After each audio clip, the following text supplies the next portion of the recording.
என்னப்பா? பாத்தீங்களா பாவா, பாத்தீங்களா பாத்தீங்களா? நான் சொன்னதை நம்ப மாட்டேன்னு சொன்னீங்களே, இப்ப என்ன சொல்றீங்க? நான் வர்றேன்னு தெரிஞ்சுதான் கண்மணி கல்யாண பொண்ணு மாதிரி வந்து நிக்குது. நல்லா பாருங்க பாவா. என்னமா இது? உனக்கு இவருக்கு பழக்கம் இருக்குன்னு சொல்லி ஊரையே கூட்டிக்கிட்டு வந்து கல்யாணத்துக்கு பொண்ணு கட்டு வந்து நிக்கிறான். எனக்கும் இவருக்கும் கல்யாணமா?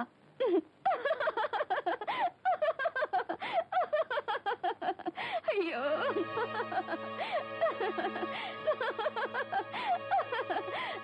நல்ல தமாஷு. கண்மணி, நேத்து என் கூட பேசி சிரிச்சதுக்கும் இப்ப சிரிக்கிறதுக்கும் நிறைய வித்தியாசம் இருக்கு. இவங்கெல்லாம் தப்பா எடுத்துக்குவாங்க. விளையாடாத கண்மணி. ஆமா, உன் கூட விளையாட நீ என் மாமா மக, அதனால விளையாடுற. இது பாரு, நான் சிரிச்சது உன்னை பார்த்து இல்ல, உன் பேச்சையே நம்பி வந்திருக்காங்களே இவங்களை பார்த்துதா. இத பாருங்க, நானும் வாழ வேண்டிய ஒரு பொண்ணு. உண்மையிலேயே இவரை பொண்ணு பார்க்க வர சொல்லியிருந்தா இப்படி வாசப்படலையே நிக்க வச்சு பேசிருக்க மாட்டேன். அவர் காலை தொட்டு கும்பிட்டு உள்ள கூப்பிட்டு இருப்பேன். நான் சொல்றது சரிதானே? சரிதாங்க கண்மணி. இந்த பட்டு வேட்டியை கட்டிக்கிட்டு பொண்ணு கேட்க வாங்கன்னு சொன்னது நீதானே? இத பாருங்க, நீங்க எந்த அர்த்தத்துல இப்படி பேசுறீங்கன்னு எனக்கு தெரியல. இதுக்கு உங்க கூட வந்தவங்க தான் பதில் சொல்லணும். நீங்க அவருக்கு சொந்தக்காரரா? இல்லம்மா. உங்களுக்கு என்னையும் தெரியும், அவரையும் தெரியும் இல்லையா? ஆமா. நான் எவ்வளவு படிச்சிருக்கேன்? பெரிய படிப்பெல்லாம் படிச்சிருக்கீங்க, காலேஜுக்கெல்லாம் போயிருக்கீங்க. அவரே 3ஆம் கிளாஸ் ஃபெயிலுமா. இப்படி 3ஆம் கிளாஸ் படிச்சவரு என் மேல ஆசைப்படுறதுல ஏதாவது நியாயம் இருக்கா? ஏமா, எனக்கு எவ்வளவு சொத்து இருக்கும்? என்னம்மா அப்படி கேக்குறீங்க? இந்த ஊர்ல இருக்கிற சொத்துல பாதி சொத்து உங்களுக்கு தானேம்மா. அவருக்கு சின்ன மணிக்கு என்னமா இருக்கு?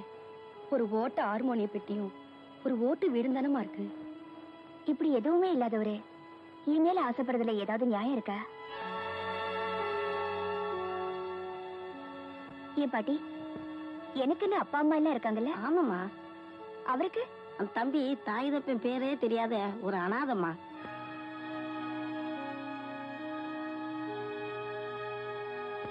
இப்படி அப்பா அம்மா பேர் தெரியாத ஒரு அனாதை என் மேல ஆசைப்படுறதுல ஏதாவது நியாயம் இருக்கா?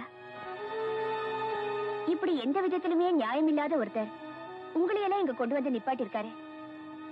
இனிமேலும் நீங்க எல்லாம் இங்க நிக்கிறதுல ஏதாவது நியாயம் இருக்கா?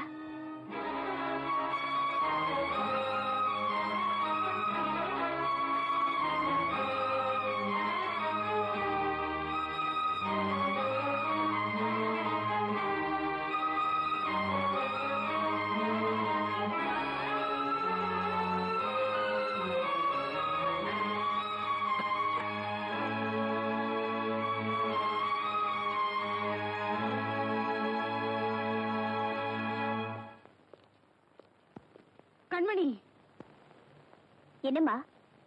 ஏமா அந்த பையன் இங்க வந்து அப்படி ஒரு பொய் சொல்லணும்? பொய் சொன்னது அவன் இல்ல, நான் தான். ஏன் அப்படி சொன்ன? ஊரையே கூட்டி அவனை அவமானப்படுத்தணும்னு நினைச்சேன். அதனாலதான் அவனை இங்க பொண்ணு பார்க்க வர சொன்னேன்.